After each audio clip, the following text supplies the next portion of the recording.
Introdução: a crise no evangelismo. Hoje nós enfrentamos uma crise muito séria na igreja: a falta de evangelismo entre nós, os jovens. Cada vez mais vemos pessoas que falam de tudo: futebol, política, séries, viagens.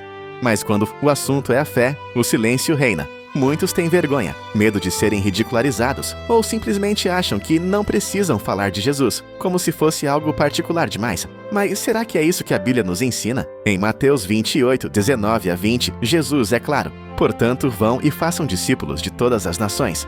A ordem é ativa, não passiva. Se acreditamos de verdade que Jesus é a única esperança para o mundo, não podemos ficar calados. Não é uma questão de invadir a liberdade do outro, mas de oferecer a melhor notícia que alguém pode receber. O Evangelho é vida. Não somos chamados a impor, mas a propor, a testemunhar com amor e convicção. Em um mundo que relativiza tudo e afirma que cada um tem a sua verdade, nós somos chamados a afirmar: existe sim uma verdade absoluta, e ela se chama Jesus Cristo. Ele é o caminho, a verdade e a vida. João 14,6. Nosso silêncio pode custar vidas. Nossa omissão é um problema sério. A juventude precisa acordar para o chamado missionário de cada cristão. Evangelizar é obedecer, é amar o próximo e, principalmente, é honrar aquele que nos salvou. Compromisso absoluto com o que cremos. Falar de Jesus exige, antes de tudo, um compromisso absoluto com aquilo que cremos. Se nossa fé for fraca ou superficial, não teremos coragem nem vontade de testemunhar. Por isso, o autor da carta aos Hebreus nos mostra exemplos incríveis de fé inabalável. Abraão, que ofereceu Isaque confiando que Deus poderia ressuscitá-lo. Da HB 11.17 a 17. Moisés, que preferiu sofrer com o povo de Deus a desfrutar prazeres temporários do Egito. HB 11.25 a 26. E tantos outros heróis da fé.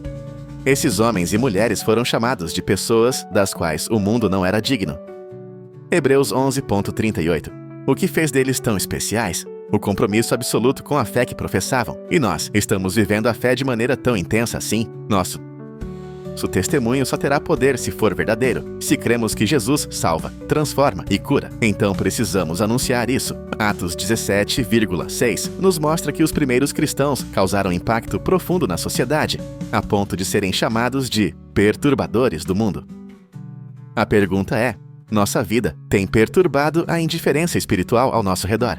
Ou estamos tão acomodados que ninguém nem percebe que somos cristãos? O compromisso com nossa fé deve ser total, sem reservas. Só quem vive o Evangelho com paixão consegue proclamar a salvação com poder. Compromisso absoluto com a vontade do Pai. Outro ponto essencial para sermos testemunhas eficazes é ter compromisso absoluto com a vontade do Pai. Jesus, nosso maior exemplo, deixou isso claro em suas palavras e atitudes. Em João 4:34, ele declarou: a minha comida consiste em fazer a vontade daquele que me enviou e realizar a sua obra. Fazer a vontade de Deus era a fonte da força de Jesus, o que o sustentava.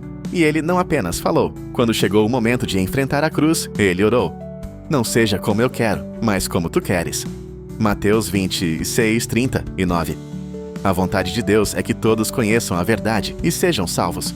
1 Timóteo 2:4. Evangelizar é, portanto, entrar no centro da vontade de Deus. Quando priorizamos nossos planos, nossos desejos e deixamos de lado o chamado de Deus, estamos vivendo uma fé egoísta e incompleta. A nossa geração é chamada a viver como Jesus, colocando a vontade do Pai acima de tudo. A missão de ir e fazer discípulos, Mateus 28:19, não é uma atividade opcional ou apenas para quem gosta de evangelismo, mas para todos os que dizem seguir a Cristo.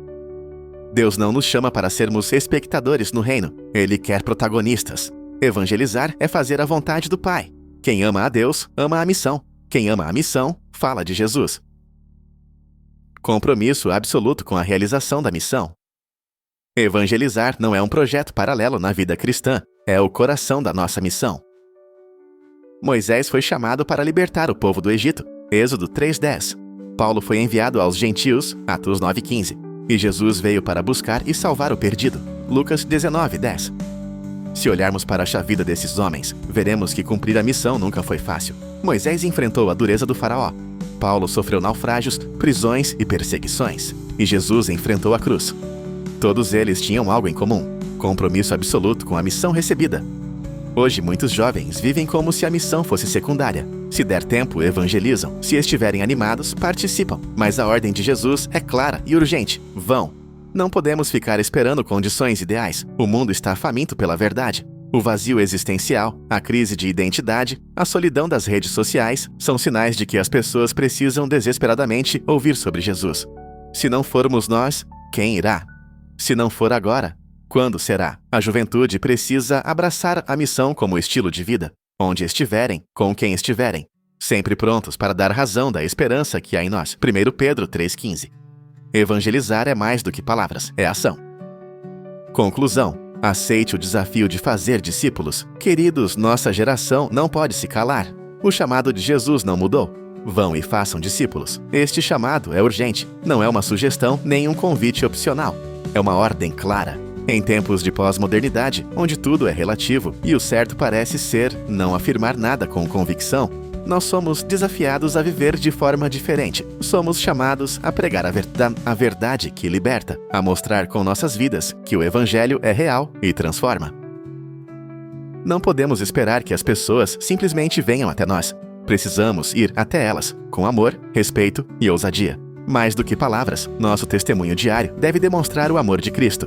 Assim como Cristo revelou Deus ao mundo, hoje cabe à Igreja, a nós, revelar Cristo ao mundo. Não deixe o medo ou a vergonha silenciar a mensagem mais poderosa do universo. Levante-se, assuma sua fé, aceite o desafio, faça discípulos, impacte vidas e transforme a realidade ao seu redor para a glória de Deus. Vamos ser a geração que não se conforma, mas que transforma o mundo pelo poder do Evangelho.